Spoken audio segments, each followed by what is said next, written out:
என் அன்பு salvation TV நேயர்களே, ஆண்டவராகிய இயேசு கிறிஸ்துவின் நாமத்தினாலே உங்களுடைய அவருக்கும் என்னுடைய அன்பான கிறிஸ்மஸ் வாழ்த்துக்களை நான் தெரிவித்துக் கொள்கிறேன். கர்த்தர் தாமே இந்த நாளிலே உங்களை யாவரையும் ஆண்டவர் ஆசீர்வதிப்பாராக. இந்த நாளிலே கிறிஸ்மஸ் செய்திக்கென்று ஆண்டவர் கொடுத்த வசனத்தை நாம் தியானிக்கப் போகிறோம். ஏசாயா 9ஆம் அதிகாரம் 6ஆம் வசனத்தை நாம் வாசிக்க கேட்போம். நமக்கு ஒரு பாலகன் பிறந்தார், நமக்கு ஒரு குமாரன் கொடுக்கப்பட்டார், கர்த்தத்துவம் அவர் தோளின் மேல் இருக்கும். அவர் நாமம் அதிசயமானவர், ஆலோசனை கர்த்தா, வல்லமையுள்ள தேவன், நித்திய பிதா, சமாதான பிரபு என்னப்படும்.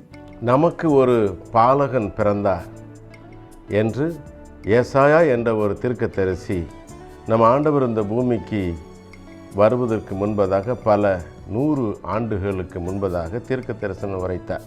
அவர் சொல்லுகிறதை பாருங்கள், நமக்கு ஒரு பாலகன் பிறந்தார். அப்படி என்றால் அவர் முடிவில்லாத ஒரு தேவன். அவருடைய பிறப்பை அனாதி பிறப்பு, அனாதி தேவன் என்று வேதம் சொல்லுகிற இயேசு கிறிஸ்துவை குறித்து வேத புஸ்தகத்தை நாம் வாசிக்க கேட்போம். 1 தீமோத்தேயு 3:16. அன்றியும் தேவ பக்திக்குரிய ரகசியமானது யாவரும் ஒப்புக்கொள்கிறபடியே மகா மேன்மையுள்ளது. தேவன் மாம்சத்திலே வெளிப்பட்டார், ஆவியிலே நீதி உள்ளவர் என்று விளங்கப்பட்டார், தேவ தூதர்களால் காணப்பட்டார், புறஜாதிகளிடத்தில் பிரசங்கிக்கப்பட்டார், உலகத்திலே விசுவாசிக்கப்பட்டார், மகிமேலே ஏறெடுத்துக் கொள்ளப்பட்டார். தேவன் மாமிசத்தில் வெளிப்பட்டார். ஆகவேதான் ஏசாயா என்ற தீர்க்கதரிசி இவ்விதமாய் சொல்லுகிறார், நமக்கு ஒரு பாலகன் கொடுக்கப்பட்டார் என்று. இதை குறித்து யோவான் 1:1 நீங்கள் வாசித்து பாருங்க. ஆதியிலே வார்த்தை இருந்தது, அந்த வார்த்தை தேவனிடத்தில் இருந்தது, அந்த வார்த்தை தேவனாயிருந்தது. 14ஆம் வசனம் சொல்லுகிறது, அந்த வார்த்தை மாமிஷமாகி மனிதருக்குள்ளே வாசம் பண்ணிற்று என்று. தேவன் தாமே மாம்சத்தில் வெளிப்பட்டார். சர்வ வல்லமையை பொருந்திய தேவாதி தேவன் மனு உருக்கொண்டு இந்த பூமியிலே நம் ஒவ்வொருவருக்காக மாமிசத்தை வெளிப்பட்டார் என்பதுதான் கிறிஸ்மஸ் நல்ல ஒரு செய்தி. வேத புஸ்தகத்தை வாசித்து பாருங்கள். வெளிப்படுத்தல் 1ஆம் அதிகாரம் 4, 1:8, 1:18 நீங்கள் வாசித்து பாருங்கள். வேதம் சொல்லுகிறது, நான் இருக்கிறவரும் இருந்தவரும் வருகிறவருமாகிய தேவன் என்று. ஏசப்பாவிடத்தில் நாம் போய், ஆண்டவரே நீர் யார் என்று கேட்டால் அவர் என்ன பதில் சொல்வார் பாருங்கள். இருக்கிறவரும், நான் இருக்கிறவரும் இருந்தவரும் வருகிறவருமாகிய சர்வ வல்லமையை பொருந்த தேவன், நான் ஆதியும் அந்தமும் ஒமேகாவுமாயிருக்கிறேன் என்று ஆண்டவர் சொல்லுவார். அவர் ஆதியில் தேவன், ஆதி தேவன். வேதம் சொல்லுகிறது, நான் அல்பாவும் ஒமேகாவும் ஆதியும் அந்தமாயிருக்கிறேன் என்று. சர்வ வல்லமை பொருந்திய தேவன் தான் மாமிசத்தில் வெளிப்பட்டார் என்பதுதான் கிறிஸ்மஸ் செய்தி. 2வது பாருங்க, ஏசாயா தீர்க்கதரிசி சொல்லுகிறார், நமக்கு ஒரு குமாரன் கொடுக்கப்பட்டார் என்று. வேதம் சொல்லுகிறது, யோவான் 1ஆம் அதிகாரம் 14ஆம் வசனத்தை நாம் வாசிக்க கேட்போம். அந்த வார்த்தை மாம்சமாகி, அந்த வார்த்தை மாமிஷமாகி கிருபையினாலும் சத்தியத்தினாலும் நிறைந்தவராய் நமக்குள்ளே வாசம் பண்ணினார். அவருடைய மகிமைக்கு கண்டோம், அவருடைய மகிமையை கண்டோம். அது பிதாவுக்கு ஒரே பேரானவருடைய மகிமைக்கு ஏற்ற மகிமையாகவே இருந்தது. அது பிதாவுக்கு ஒரே குமாரனாய் இருக்கிற ஏற்ற மகிமையாய் இருந்தது. நமக்கு ஒரு குமாரனாய் இந்த பூமியிலே ஆண்டவர் இறங்கி வந்தார், நம் ஒவ்வொருவருக்காக பாடுபட. வேதம் சொல்லுகிறது, 1 தீமோத்தேயு 1ஆம் அதிகாரம் 15ஆம் வசனத்தையும் கூட வாசிக்க கேட்போம். பாவிகளை ரட்சிக்க கிறிஸ்து இயேசு உலகத்திலே வந்தார், பாவிகளை ரட்சிக்க கிறிஸ்து இயேசு உலகத்தில் வந்தார் என்கிற வார்த்தை உண்மையும் எல்லா அங்கீகரிப்புக்கும் பாத்திரமும் ஆனது. அவர்களில் பிரதான பாவி நான். எல்லா அங்கீகரிப்புக்கும் பாத்திரமானது. பாவிகளை ரட்சிக்க கிறிஸ்து இயேசு இந்த பூமிக்கு வந்தார், ஒரு மனுஷனாக வந்தார், குமாரனாக வந்தார் என்று ஏசாயா தீர்க்கதரிசி சொல்லி. எவ்வளவு பெரிய சந்தோஷம் பாருங்க. நம்முடைய ஆண்டவர் இயேசு சர்வ வல்லமை பொருந்திய தேவாதி தேவன், வானத்தையும் பூமியும் அண்ட சராசரனையும் படைத்த தேவாதி தேவன் மனு குலத்தை ரட்சிக்க இந்த பூமிக்கு இறங்கி வந்தாராம். இன்றைக்கு அதுதான் நமக்கு ஒரு நல்ல செய்தி. நம்ம எல்லாரையும் ரட்சிக்க, நமக்குள்ளே வாசம் பண்ண, நம்முடைய ஒரு ராஜ்யத்திற்கு கொண்டு போக, நம்முடைய பரிசுத்தம் அடைய செய்ய, இழந்து போன சமாதானத்தையும் ஆசீர்வாதத்தையும் பரிசுத்தத்தையும் கொடுக்க இந்த பூமிக்கு இறங்கி வந்தாராம். எத்தனை சந்தோஷமாக இருக்கிறது பாருங்கள். அதுதான் இந்த நாளிலே தேவன் நமக்கு கொடுக்கக்கூடிய நல்ல செய்தி. நிலவு இருக்கு பாருங்க. அந்த நிலவு ஒரு துண்டு உடைந்து இந்த பூமிக்கு வருகிறது வைத்துக்கொள்ளுங்க. அதை பார்த்து நீ யார் என்று கேட்டால் அது என்ன சொல்லும்? நிலவு என்று தானே சொல்லும். அதே போல தான் வேதம் சொல்லுகிறது. 1 கொரிந்தியர் 15ஆம் அதிகாரம் 47ஆம் வசனத்தை நீங்கள் வாசித்து பாருங்கள். அந்த வசனம் சொல்லுகிறது, முதல் மனுஷன் பூமியிலிருந்து உண்டானவன், 2வது மனுஷன் வானத்திலிருந்து இறங்கி வந்த கர்த்தர். நம்முடைய ஆண்டவராய் இயேசு கிறிஸ்து யார் என்று கேட்டால் அவர் வானத்திலிருந்து இறங்கி வந்த கர்த்தர். நம் ஒவ்வொருவருடைய பாடுகளையும் துக்கங்களையும் நோய்களையும் சுமப்பதற்காக இந்த பூமியிலே குமாரனாய் அல்லது மனிதனாக இறங்கி வந்தார் என்பதுதான் இந்த நாளிலே கிறிஸ்துமஸ் நற்செய்தி. ஆண்டவர் இயேசு எதற்காக இந்த பூமிக்கு வந்தார் என்பதை குறித்து சற்று நாம் தியானிப்போமானால் வேதம் சொல்லுகிறது. மத்தேயு 8ஆம் அதிகாரம் 16, 17 வாசித்து பாருங்கள். அவர் தாமே நம்முடைய பாடுகளை ஏற்றுக்கொண்டு நம்முடைய நோய்களை சுமந்தார். எத்தனை சந்தோஷம்! ஒவ்வொரு மனிதனுடைய நோய்களையும் தமது சரீரத்திலே சுமந்து இன்று நமக்கு ஒரு சமாதானத்தை கொடுக்க, நோயிலிருந்து சமாதானத்தை கொடுக்க இயேசு இந்த பூமிக்கு இறங்கி வந்தார் மனுஷனாக. ஆகவேதான் ஏசாயா தீர்க்கத்தில் சொல்லுகிறார், நமக்கு ஒரு குமாரன் கொடுக்கப்பட்டார் என்று. சர்வ வல்லமையை பொருந்திய தேவன் குமாரனாக இந்த பூமியிலே இறங்கி வந்தார், வெளிப்பட்டார், நம்முடைய நோயெல்லாம் சுமப்பதற்காக. வேதம் சொல்லுகிறது, வேத புஸ்தகத்தை நீங்கள் வாசித்து பாருங்க. 2 கொரிந்தியர் 5:21 சொல்லுகிறது, நம்முடைய பாவங்களுக்காக பாவமறியாத இயேசு கிறிஸ்து சிலுவையிலே பாவமானார். ஒவ்வொரு மனுஷனுடைய பாவங்களையும் ஆண்டவர் சுமந்து தீர்ப்பதற்காக, நமக்கு பரிசுத்தத்தை கொடுப்பதற்காக இந்த பூமிக்கு இறங்கி வந்தார். சாத்தான் நம்முடைய பரிசுத்தத்தை கெடுத்து வைத்திருக்கிறான். ஆதி மனிதர்களை ஏமாற்றி ஆசீர்வாதத்தை எல்லாம் அவன் பிடுங்கி வைத்திருக்கிறான். பரிசுத்தத்தை எல்லாவற்றையும் அவன் தொலைத்தெறிந்து விட்டான். அதை மறுபடியும் மக்களுக்கு கொடுக்க இயேசு இந்த பூமியில் வந்து சிலுவையிலே பாடுபட்டார், நம்முடைய ரத்தத்தை சிந்தினார்.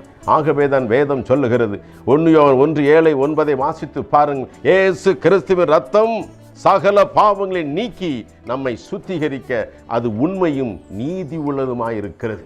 நீதி தேவனாக இயேசு கிறிஸ்து நம்ம ஒவ்வொருவருக்காக பாடுபட்டது பரிசுத்தத்தை கொடுக்கத்தான் இயேசு ரத்தத்தை சிந்தினார் என்பதை இந்த நாளிலே கிறிஸ்துமஸ் செய்தியாக நான் உங்களுக்கு அறிவிக்கிறேன். என் அன்பு சகோதரனே, சகோதரியே, நீ கிறிஸ்துமஸ் கொண்டாடுகிற எதற்காக?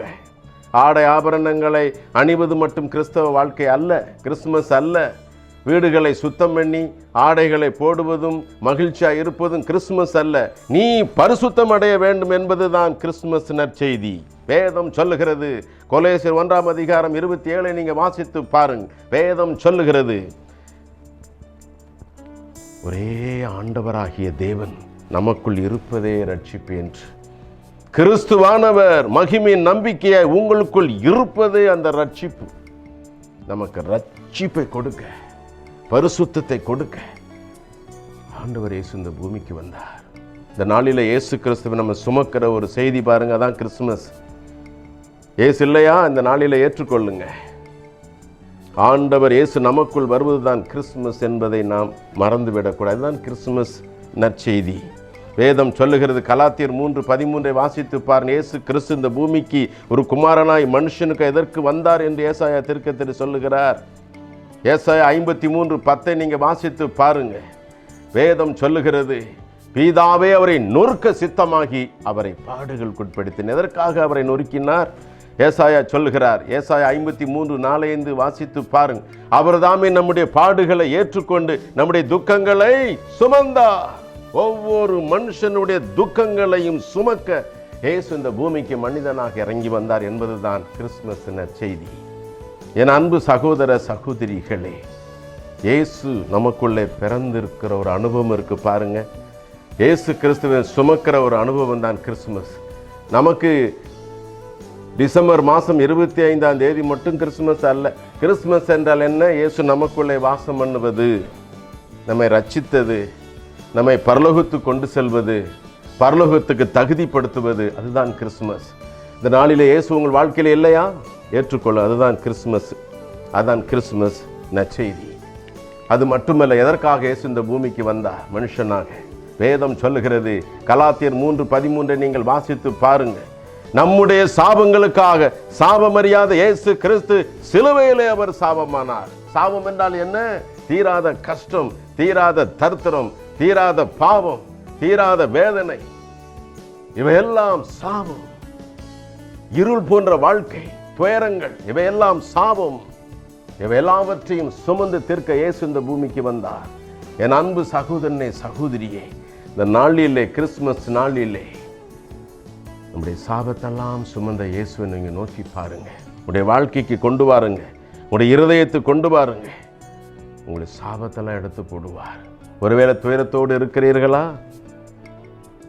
பிசாசினுடைய பிடியில் சிக்கி தவித்து சாபத்தில் இருக்கிறீர்களா? கவலைப்படாதீர்கள். எனக்கு இயேசு வேண்டும். இயேசு இல்லாதவர்கள் இந்த நாளிலே இயேசுவை ஏற்றுக்கொள்ளுங்க. இந்த கிறிஸ்துமஸ் நன்னாளிலே இயேசு உங்களுடைய வாழ்க்கையில் வருவாரானால் உங்களுடைய வாழ்க்கையில் உள்ள சாபங்கள் மாறும், துயரங்கள் மாறும். ஆகவே தான் வேதம் சொல்லுகிறது, ஏசாயா 61:2 வாசித்து பாருங்க. துயரப்படுகிற அனைவருக்கும் ஆறுதல் செய்ய இயேசு இந்த பூமிக்கு இறங்கி வந்தார் என்று. துயரத்தோடு இருக்கிற என் அன்பு சகோதரனே, சகோதரியே, இந்த கிறிஸ்துமஸ் நாளிலே இயேசு உங்களுடைய வாழ்க்கையில் வரும் பொழுது உங்களுடைய துயரத்தை மாற்றுவார். அது மட்டுமல்ல, வேதம் சொல்லுகிறது, ஏசாயா 25:8 நீங்கள் வாசித்து பாருங்க. எல்லாருடைய முகத்திலிருந்து வரும் கண்ணீரை துடைக்க இயேசு இந்த பூமிக்கு வந்தார். நம்ம ஆண்டவர் இயேசு மனு உருவு கொண்டு ஒரு மனிதனாக இந்த பூமியில் இறங்கி வர காரணம் நம்ம எல்லாருடைய துயரத்தையும் மாற்ற, நம்முடைய கண்ணீரை துடைத்து ஆனந்த சந்தோஷமாகிய தேவ ராஜ்யத்துக்கு கொண்டு செல்ல, 1000 வருஷ அரசாட்சியில் நம்ம சந்தோஷமான ஒரு வாழ்க்கையை கொடுக்க, ஒரு ஆசீர்வாதமான வாழ்க்கையை கொடுக்க ஆண்டவர் இந்த உலகத்தில் வந்து நம்முடைய பாடுகளையும் துக்கங்களையும் நோய்களையும் உபத்திரவங்களையும் சுமந்தார். இன்றைக்கு இந்த கிறிஸ்துமஸ் நற்செய்தி, அதற்கான லாபம் என்ன? இயேசு இந்த பூமியில் பட்ட பாடுகளுக்கு நமக்கு என்ன லாபம்? அந்த லாபம் தான் கிறிஸ்துமஸ் நினைவு கூறுதல். என்ன பாடுபட்டதுனால் நமக்கு என்ன லாபம்? ஆண்டவர் பாடுபட்டதுனாலே. எபிரேயர் 2:18 நீங்கள் வாசித்து பாருங்க. அவர் தாமே சோதிக்கப்பட்டும் பாடுபட்டதனால் சோதிக்கப்படுகிற நமக்கு உதவி செய்ய இன்றும் அவர் வல்லமையுள்ளவராயிருக்கிறார். இன்றும் அவர் வல்லமையுள்ள தேவனாய் பரலோகத்தில் உயிரோடு இருப்பது தான் நமக்கு கிறிஸ்துமஸ் பண்டிகை. பிரியமானவர்களே, இயேசு வல்லமையுள்ள தேவன். எபிரேயர் 4:15 சொல்லுகிறது, நம்முடைய பலவீனங்களை குறித்து பரிதபிக்க கூடாத பிரதான ஆசிரியர் நமக்கு ராமன் நம்மை போல சோதிக்கப்பட்டும் பாடுபட்டும் பாவமில்லாத ஒரு பிரதான ஆசிரியர் இன்று நமக்கு இருக்கிறார்.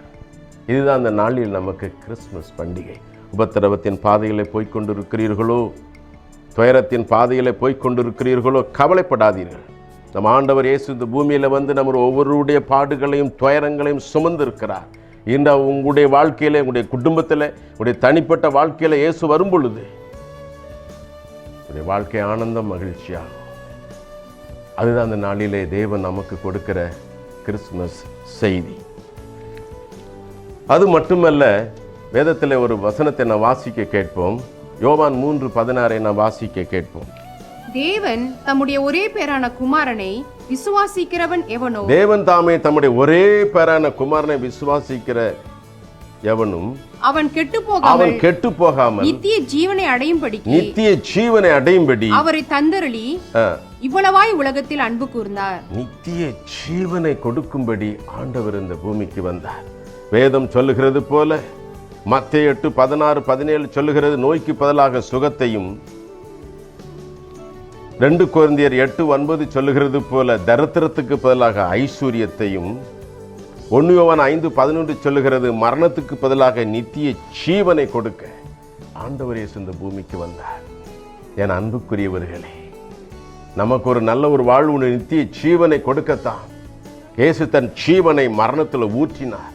நித்திய ஜீவனை கொடுக்கவே இயேசு இந்த பூமிக்கு இறங்கி வந்தார். பிரியமானவர்களே, ஆதாம் ஏவாள் பாவம் செய்தனால் இழந்து போன ஜீவனை மறுபடியும் நமக்கு கொடுத்து அவரோடு கூட ஆளுகை செய்யும்படியும் அப்படியே ராஜ்யத்தில் நம்ம பிரவேசிக்க நித்திய காலம் நம்மை சந்தோஷப்படும்படியாய் நித்திய ஜீவனை கொடுக்க இயேசு இந்த பூமியிலே மனிதனாய் வந்து பாடுபட்டார் என்பதுதான் நல்ல செய்தி. இயேசு உங்கள் வாழ்க்கையில் இருப்பாரானால்,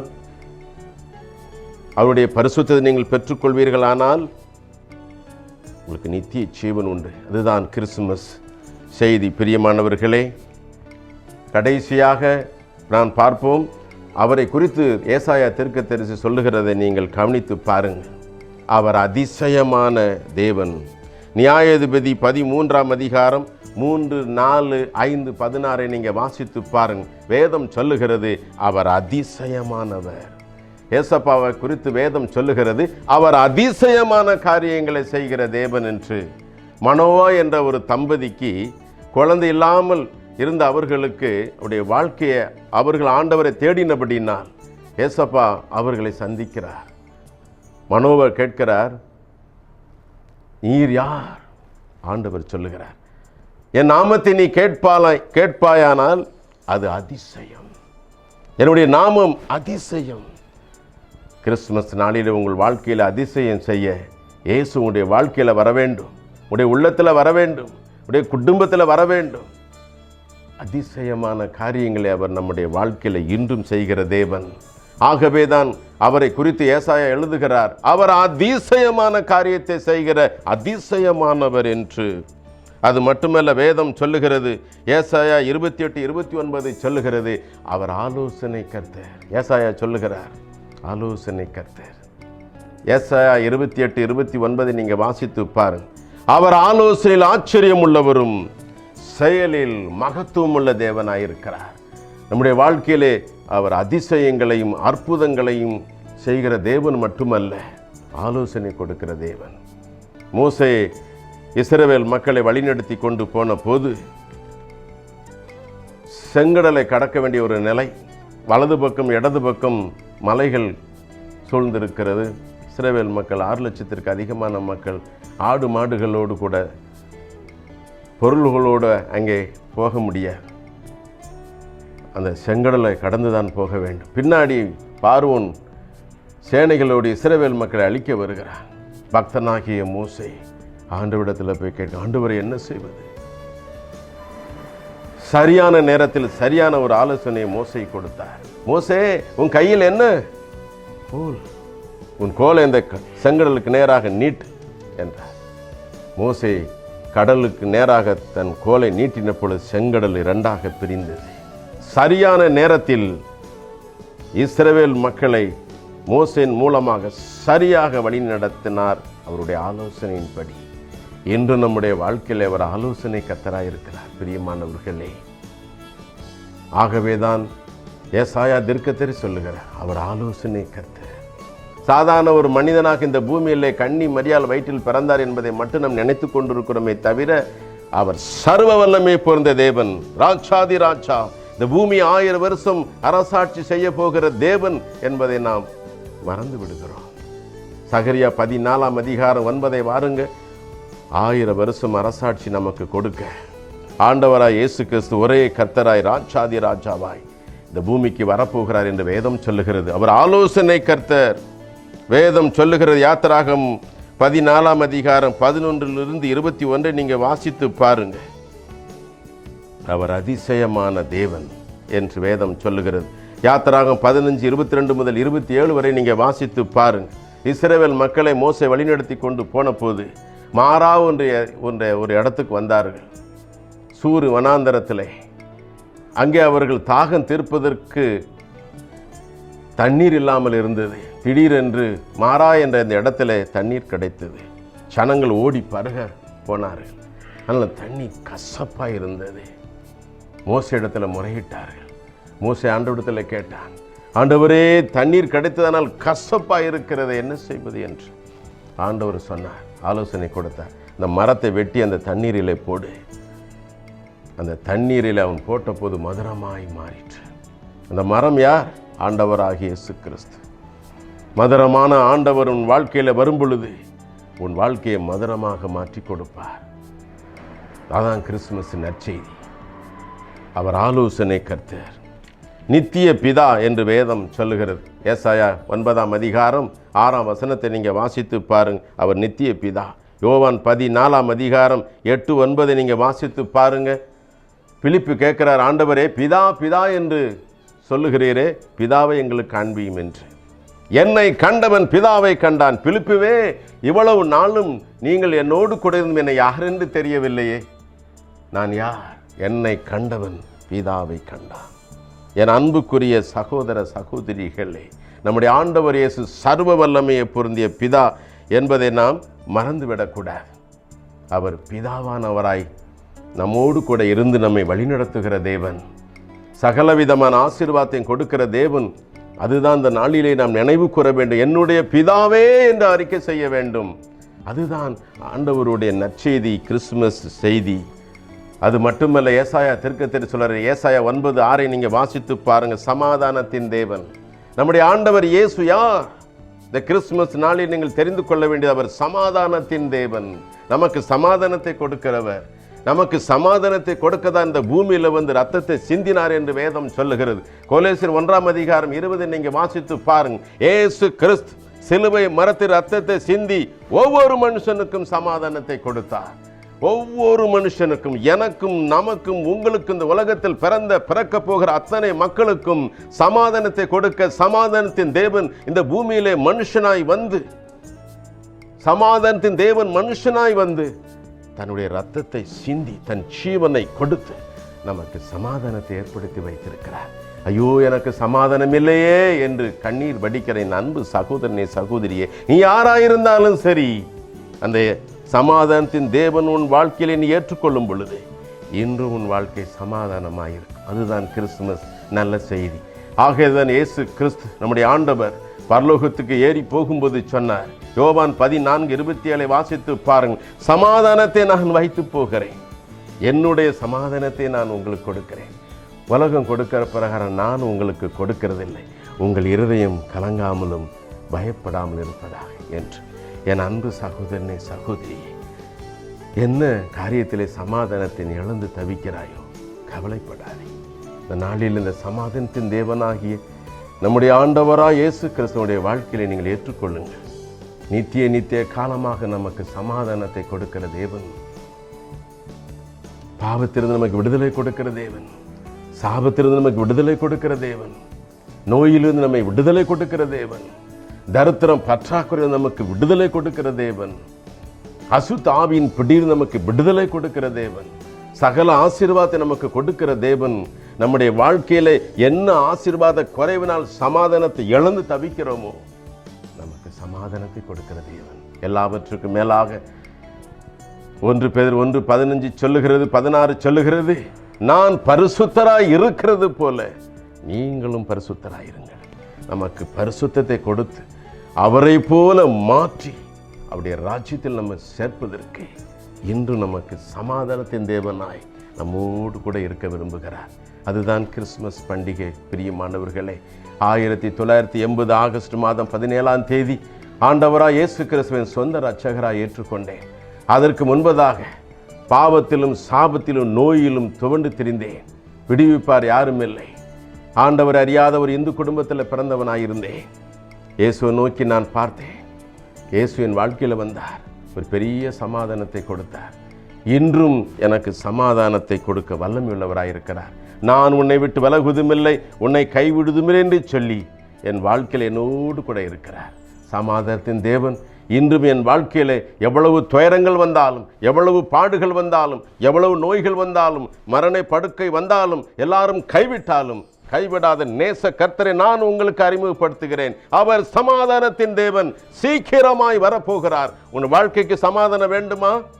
இந்த நாளிலே, இந்த கிறிஸ்துமஸ் நாளிலே நீங்கள் கொடுக்க வேண்டிய ஒரு வாழ்க்கை இயேசுவின் வாழ்க்கை. அவருக்கு கொடுத்து பாருங்க.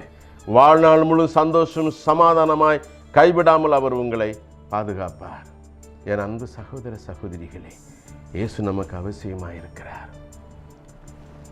பாவ சேற்றில் மோசம் போன என்னையும் தேடி வந்தீரே. என்னிலுள்ள நன்றியுள்ளம் பொங்கி வழியுதே என்னாதா. அன்பு நிறைந்த என் இயேசுவே, நின் பாத சேவை என் ஆசையே. இன்றைக்கு அவருடைய சேவை செய்ய எனக்கு எவ்வளவு ஆசை தெரியுமா? என் வாழ்க்கையை சாபத்தில் இருந்தோம், நோயில் இருந்தோம், கண்ணீரில் இருந்தோம் என்னை விடுதலை செய்து அவருடைய ராஜ்யத்திற்கு செல்வதற்கு என்றும் தகுதி உள்ளவனாய் என்னை மாற்றியிருக்கிறார். இழந்து போன சமாதானத்தையும் சந்தோஷத்தையும் பரிசுத்தத்தையும் இந்த நாளிலே உங்களுக்கு கொடுக்க வல்லமையுள்ள தேவன் நம் ஆண்டவர் இயேசு. அவருடைய எங்கள் வாழ்க்கையில் ஏற்றுக்கொள்வது தான் கிறிஸ்துமஸ் நற்செய்தி. நான் உங்களுக்காக ஒரு நிமிடம் ஜெபிக்க போகிறேன். எல்லாரும் கண்களை மூடி இயேசுவை நோக்கி பாருங்க. Thank you holy spirit lord. இந்த கிறிஸ்துமஸ் நாளிலே எனக்கு இயேசு வேண்டும், என் ரட்சிப்பு வேண்டும், என் ரட்சகரா இயேசு என் வாழ்க்கையில் வந்து எனக்கு என்னை ரட்சிக்க வேண்டும், என்னை பரிசுத்தப்படுத்த வேண்டும், என்னை ஆசீர்வதிக்க வேண்டும், எனக்கு இயேசு வேண்டும் என்று கேளுங்க. இயேசுடைய வாழ்க்கையில் வருவதுதான் கிறிஸ்துமஸ் நற்செய்தி, நற்பண்டிகை. Thank you holy spirit lord. பரிசுத்தமும் வல்லமை நிறைந்த தேவனே, இருக்கிறவர் இருந்தவரும் வருகிறவருமாகிய சர்வவல்ல தேவனாகிய கர்த்தர் ஏசப்பா, நீர் பரிசுத்தர் பரிசுத்தர் பரிசுத்தர் என்று உம்முடைய நாமத்தை மகிமைப்படுத்தி உம்முடைய ரத்தத்தை உம்முடைய வார்த்தையை உம்முடைய நாமத்தை எடுத்து இயேசு கிறிஸ்துவின் நாமத்தினாலே என் அன்பு சகோதர சகோதரிகளுக்காக மிகுந்த பாரமுடையவனாய் மனம் உடைந்தவர்களுக்காக மன்றாடுகிறேன். இருதயம் உடைந்து செபிக்கிற ஒவ்வொரு ஊழியக்காரனுடைய செபத்தையும் நீர் புறக்கணிக்கவே மாட்டீரப்பா. இந்த கிறிஸ்துமஸ் நாளிலே வேதனையோடு இருக்கிற என் செய்தியை கேட்ட ஒவ்வொரு மக்களுக்கும் வேதனையை நீக்கி போடும். சமாதானம் இல்லாமல் தவிக்கிற ஒவ்வொரு மக்களுக்கும் சமாதானத்தை தாரும். குடும்ப வாழ்க்கையில சமாதானத்தை இழந்து தவிக்கிற அன்பு சகோதரியே சகோதரனே, இயேசு இந்த நாளிலே உன் வாழ்க்கையில வருகிறார். சமாதானத்தை பெற்றுக்கொள்ளுங்க. ஒவ்வொருவரையும் ஆசீர்வதியும். நோய்க்கு பதிலாக சுகத்தை கொடுக்க இந்த பூமிக்கு வந்தீரே, ஒவ்வொரு மக்களுடைய நோய்களையும் இந்த நாளிலே நீக்கி போட்டு ஒரு சமாதானத்தை தாரும். எல்லா மக்களுடைய துயரங்களையும் கண்ணீரையும் துடைக்க இந்த பூமிக்கு வந்தேன் என்று சொன்னீரே. கண்ணீரோடு உம்முடைய பாதத்திலிருந்து டிவி பெட்டி முன்னாடி கண்ணீர் வடிக்கிற ஒவ்வொரு மக்களுடைய கண்ணீரையும் துடையும். ஒவ்வொரு மக்களுடைய துயரத்தையும் எடுத்து போடும் சுவாமி. சாபங்களை எடுத்து போடும். பிசாசினுடைய பிடியிலிருந்து விடுதலை செய்யும். தரித்திரத்துக்கு பதிலாக ஐஸ்வர்யத்தை கொடுக்க இந்த பூமிக்கு வந்த எம்பெருமான இயேசுவே, ஒவ்வொரு மக்களுடைய தரித்திரத்தையும் பற்றாக்குறை எடுத்து போடும். தரித்திரத்தின் ஆவியே, பற்றாக்குறை ஆவியே, இயேசு கிறிஸ்துவின் நாமத்தினாலே என் ஜனங்களை விட்டு போ என்று இயேசுவின் நாமத்திலே கட்டளையிடுகிறேன். இயேசு கிறிஸ்துவின் நாமத்தினாலே என் ஜனங்கள் இந்த நாளிலே ஆசீர்வதிக்கப்படுவதாக. சர்ம நோய்கள் விலகட்டும் இயேசுவின் நாமத்தினாலே. ஒவ்வொரு மக்களுக்கும் அற்புதத்தை செய்யும், ஒவ்வொருவருக்கும் அதிசயத்தை செய்யும் சுவாமி. இந்த நாளிலே நீர் அதிசயமான தேவன் என்று நாங்கள் பார்த்தோம். ஒவ்வொரு மக்களுடைய வாழ்க்கையிலும் அதிசயத்தை செய்யும். குழந்தை இல்லாத மக்களுக்கு குழந்தையை தாரும். என்ன அதிசயத்தை பாதத்தில் தேடி உட்கார்ந்திருக்கிறார்களோ கண்ணீர் வடித்துக் கொண்டு ஒவ்வொரு மக்களுக்கும் இந்த நாளிலே அதிசயத்தை செய்யும் ஆண்டவரே.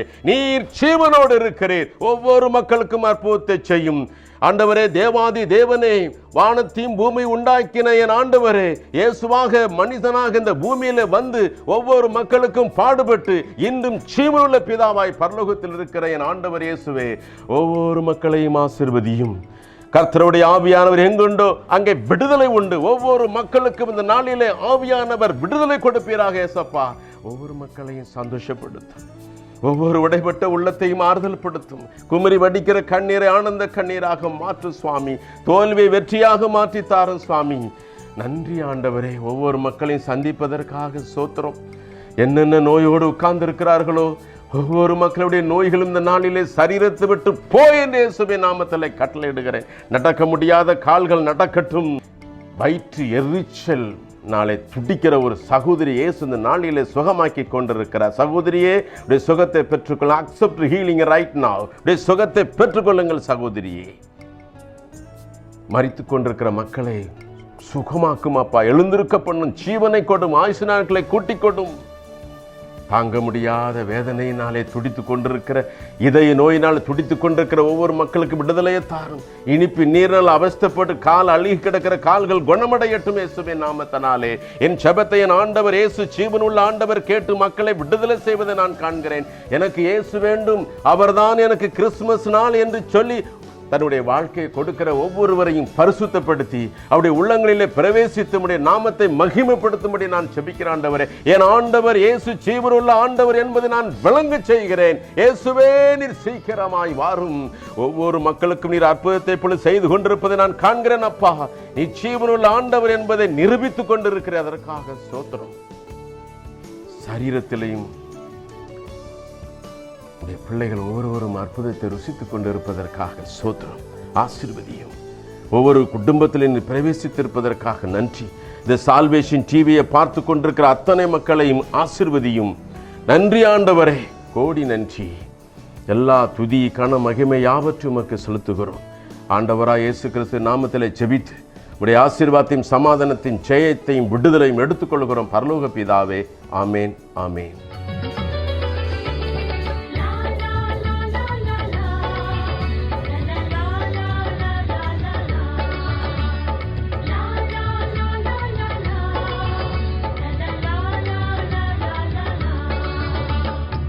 ராஜாதிராஜனாய் தேவாதி தேவனாய் மேசியாய் வருகின்றாரே.